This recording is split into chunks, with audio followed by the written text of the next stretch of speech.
A Felipe Vallejos, analista internacional, a Emil Chireno, analista internacional también, que nos acompañan esta noche. Hablemos de la política estadounidense, creo que podemos empezar por ahí. Buenas noches, caballeros.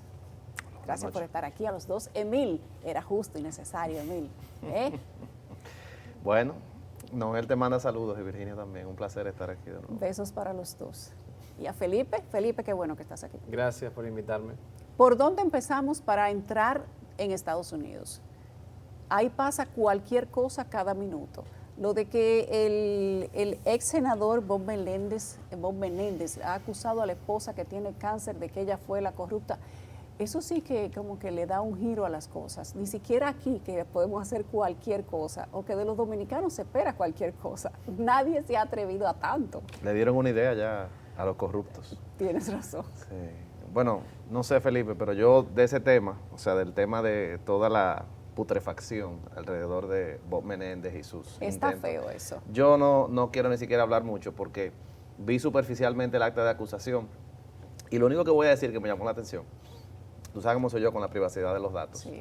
es que en el acta de acusación ellos ponen un captura pantalla de una búsqueda que él hizo en Google, Sí. que decía, ¿cuánto cuesta un lingote de oro? Y la dirección IP de donde él buscó eso fue en Egipto, en una visita que él tuvo. Y digo yo, mira, todo lo que uno pone ahí, Se queda. se queda.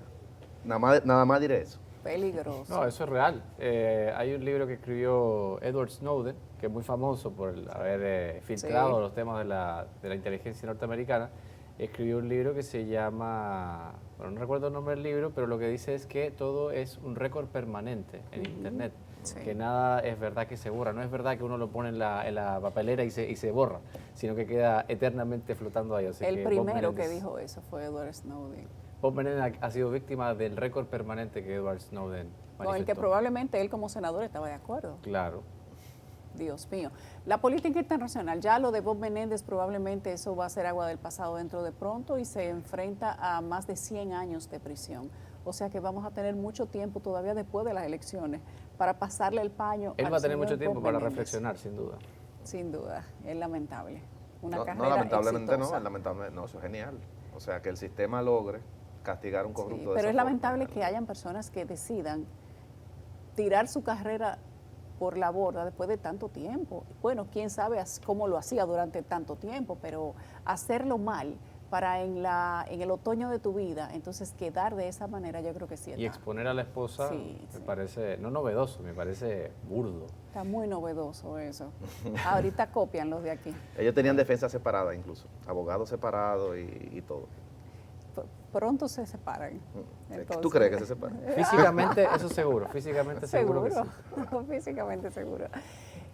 El impeachment, si se puede llamar así, que se le dio anoche a la directora del Servicio Secreto de Estados Unidos, donde tuve la oportunidad de verlo y no sentí que respondió ni una pregunta.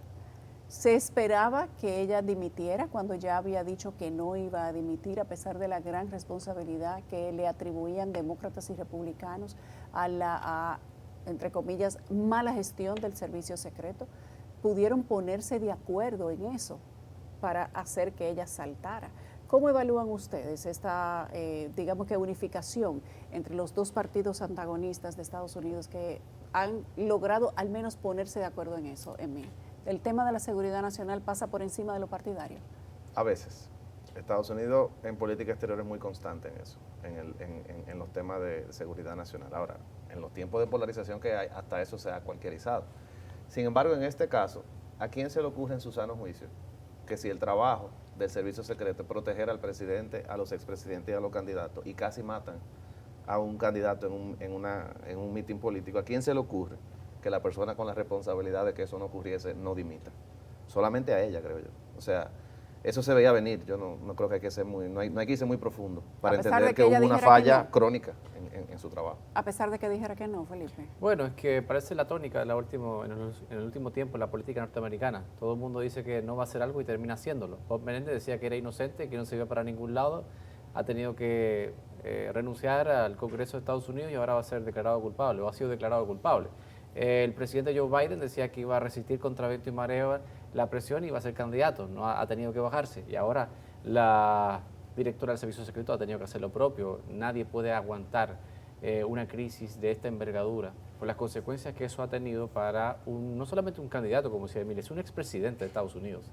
Y es un atentado que salvó de milagro la vida de Donald Trump, lo cual hubiese tenido consecuencias imprevisibles desde el punto de vista social, no solamente político, hasta social, en Estados Unidos si se hubiese concretado el atentado contra su vida. Ese es un buen punto. Ustedes los dos son analistas internacionales de mucho tiempo, ambos son estudiosos de la política estadounidense de manera particular. ¿Dónde estaría Estados Unidos si Donald Trump no hubiese girado la cabeza para ese tiro que le atravesó la oreja? Por cierto, andan una galleta por ahí en España, que se anda matando la gente por encontrar la bendita galletilla en una oreja de Donald Trump. Mira, ¿cuál habría sido la consecuencia real para ese país? estamos entrando en el territorio de la especulación. Esas son conversaciones que uno tiene un viernes con un grupo de amigos y una botella de vino. Ahora, enteramente especulativo, es evidente que eso pudo haber causado una conmoción social bastante seria por el perfil del individuo y obviamente por las condiciones en las que se encuentra, el grado de polarización en el que se encuentra la sociedad norteamericana. Lo importante es que no pasó. Y como sabemos que hay mucha polarización, como sabemos que la tensión está muy elevada, yo solo me limitaría a decir que las consecuencias eran sencillamente impredecibles. A mí me parece más interesante pensar en el mundo de lo objetivo, qué puede ocurrir de aquí a noviembre, que creo que es el tema que nos convoca hoy sobre todas las cosas, porque ahora sí está interesante el asunto y evidentemente que lo que damos por sentado ese día, de hecho yo cuando vi la foto de Donald Trump con el fight, fight, fight, y la toma que, no sé si la viste tú, con los agentes del servicio secreto, la bandera por un lado, la sangre. Sí, la foto del siglo. Era una cosa impresionante. Y ahí digo yo, bueno, ya se casó con la gloria. Sin embargo, me fui a la historia y resulta que de manera reiterada este tipo de atentados, y se tomó el caso de Reagan y unas encuestas que se hicieron posteriores al atentado que él sufrió, realmente dan un boost, un impulso inicial al candidato, pero ese impulso en el tiempo vuelve a la media. O sea que como quiera, el haberse salvado de esa bala no le garantizaba... Coyuntural. Sí, pero indudablemente para el que sigue a ese país, esa imagen va a quedar y los libros que se escriban sobre lo que pasó en este año son libros que hablarán de un Estados Unidos muy, muy dinámico. Felipe. Yo pienso que hubiese causado una verdadera convulsión social, porque venimos de una campaña polarizada, de la violencia verbal, de los debates entre Joe Biden y Donald Trump no son nuevos, desde el 2020, y el famoso ¿por qué no te...? Pero ya no te vas a callar, le dijo Biden a Trump en el año 2020, y ahora simplemente se había radicalizado aún más. Esta situación obviamente que de alguna forma se confirma con la violencia propia de la capacidad que tiene una persona de tomar una decisión de atentar contra la vida, en este caso de un expresidente y de un candidato presidencial. Entonces hubiese sido un verdadero caos en Estados Unidos, por lo menos en las grandes urbes, pero obviamente eso es especulación. Por el lado concreto de las consecuencias de esto, a raíz de sobrevivir un atentado, yo pienso que a pesar de que hay un envión temprano de crecer en las encuestas, se puede ir estabilizando en el tiempo. Ahora, lo que no se estaría estabilizando en el tiempo, y por eso también Biden ha dado un paso al costado, entre muchas otras razones, es que la narrativa la está ganando de manera abrumadora a Donald Trump. Es decir, se enfrenta en un debate fuera de tiempo, regular, con un Biden verdaderamente fuera de forma. Luego entonces es víctima de un atentado y resiste incluso a los procedimientos judiciales a los cuales ha sido sometido con una condena de culpabilidad. Entonces resiste todo Donald Trump, es resistente, tiene esa piel de cocodrilo, esa es la narrativa que ha querido implantar. Mientras que Joe Biden, un hombre errático, una persona que se ha tenido que incluso recluir este fin de semana desde donde envió la carta publicada en la que tomaba la decisión de bajarse, obviamente habla de un momento muy distinto entre un hombre y el otro. Y ahora irrumpe Kamala Harris, cuasi confirmada candidata presidencial, lo cual obviamente ya reconfigura la campaña y reconfigura la narrativa, porque ahora el que está más viejo y el que va a tener que defender su vigencia mental y física no es Joe Biden, sino Donald Trump. Tenemos que hacer una pausa breve, pero cuando regresemos yo quiero que veamos esa reconfiguración del mapa político de Estados Unidos y cómo tanto un ala como el otro, podría influir en lo que es la política exterior. ¿Qué pasaría, digamos que especulativamente, pero siguiendo la trayectoria de lo que es cada tipo de gobierno y lo que han prometido cada uno? Por ejemplo, el tema de Ucrania, el tema de Venezuela y el famoso crecimiento de la izquierda a nivel de la región, Emil, Felipe. Y además preguntarles si lo que tiene Kamala Harris, estos 1.900 delegados a favor, son ya una carta para decir que ella va a ser la candidata del Partido Demócrata. Pero como nosotros todos somos ibaeños en este canal, le vamos a dar una gabela y ya regresamos. Vamos a 55 minutos. La política de Estados Unidos y Venezuela nos ocupa esta noche. Tengo a Felipe Vallejos y a Emil Chireno, con quienes vemos las pinceladas de qué es lo que podría pasar, tanto de un lado como del otro, con los republicanos y demócratas. ¿Es Kamala Harris la mejor moneda que tiene el Partido Demócrata? ¿Qué piensan ustedes? Yo creo... bueno. Usted primero. Yo creo, tal cual hablamos fuera cuando nos diste la gabela, yo creo que no es la mejor, pero es la más expedita por el problema de tiempo que tiene. Está más a la mano. Sí. Hay un problema de tiempo, son 105 días de aquí a noviembre. Y evidentemente ya ella, que aunque no lo ha sabido capitalizar, porque fíjate que la tasa de aprobación de ella y de rechazo no son buenas, no lo eran antes de Biden retirarse, pero ha tenido mucho más exposición que otros candidatos. Entonces yo lo veo como un tema práctico, no necesariamente como la mejor opción. Felipe. Yo creo que rara vez en la historia podemos visualizar que el mejor candidato es el que va a salir favorecido, lamentablemente. La historia dice que son los candidatos más prácticos los que se logran colar, los más hábiles. En este caso, Kamala Harris estaba en el lugar indicado, en el momento indicado, calentando el brazo, apoyando hasta el último minuto a Joe Biden y finalmente después obviamente asumió el endoso de facto que la Casa Blanca le entregó a su vicepresidenta, lo cual me pareció bastante acertado desde el punto de vista estratégico para Biden. No sé si es la mejor, ahí concuerdo con Emil, pero sí es la candidata en términos prácticos más viable de ser competitiva y por qué no vencer a Donald Trump en noviembre próximo.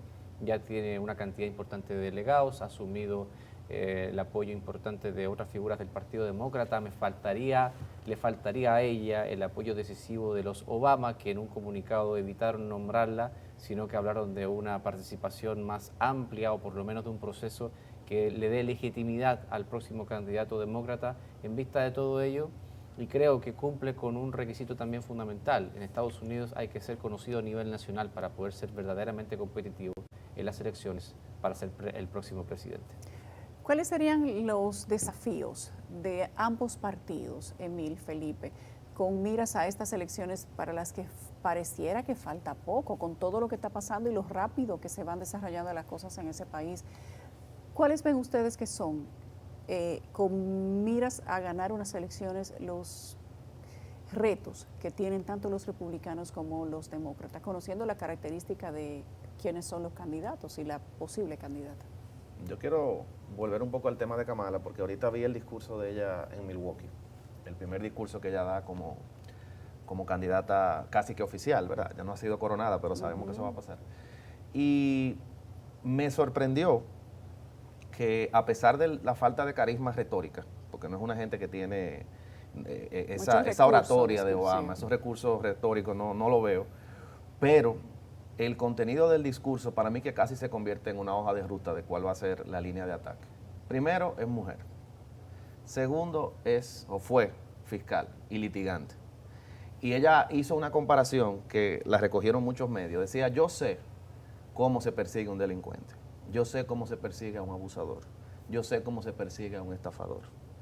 Y yo sé cómo ganarle a Donald Trump. O sea, eso es un mensaje que, aunque obviamente lo estamos viendo en el contexto de una campaña política, pero casi que cambia la torta totalmente por el tema del apoyo que tiene ella dentro del sector votante femenino y la falta de mayoría que tiene Trump. Entonces yo creo que va a ser una campaña muy interesante en la que Trump se podía jactar de ser el victimario con un Biden senil, pero ahora va a tener que tener mucho cuidado con la forma en que trata a una mujer sin parecer misógino, en un país donde el haber revocado una sentencia fundamental para el derecho al aborto ha movilizado a tantas personas. Roe versus Wade, nadie se imaginó que iba a tener el efecto que está teniendo. Y yo creo que Kamala va a capitalizar eso. Felipe. Yo pienso que desde el punto de vista del Partido Demócrata, evidentemente hay una situación ahí con Kamala Harris, que tiene que primero atravesar el río sin que esto sea demasiado traumático para ya una situación muy caótica. Decíamos fuera de cámara que no hay que temerle a la democracia, estoy de acuerdo. Ahora, aparentemente el Partido Demócrata ya ha tenido demasiado caos con respecto a lo que ha vivido Biden. Yo pienso en ese sentido que hay que navegar en esa situación donde tenemos una cuasi candidata presidencial, mientras tenemos a un presidente todavía vigente que pertenece al mismo partido, una situación muy sui generis. Y en el caso de Donald Trump y el Partido Republicano tienen que lidiar muy cuidadosamente con el triunfalismo. Si Biden hubiese sido el candidato, yo te diría hoy que es prácticamente seguro que Donald Trump volvería a la Casa Blanca en noviembre próximo, dada la evolución de los acontecimientos y la narrativa que estaba de alguna forma implantándose en la colectividad de los norteamericanos. Hoy la narrativa va a ser completamente diferente y me apego también a lo que ha dicho Emil ahí. El discurso de Harris en su primer acto como casi candidata presidencial habla mucho de la narrativa que querrá implantar y será la de una fiscal detrás de un delincuente o de una persona que ha sido condenada por la justicia, y eso cambia completamente las reglas del juego. Veremos qué tan rápido se adapta Trump, pero debe lidiar con esa nueva narrativa y debe lidiar con el propio triunfalismo que ha vivido el Partido Republicano en los últimos meses.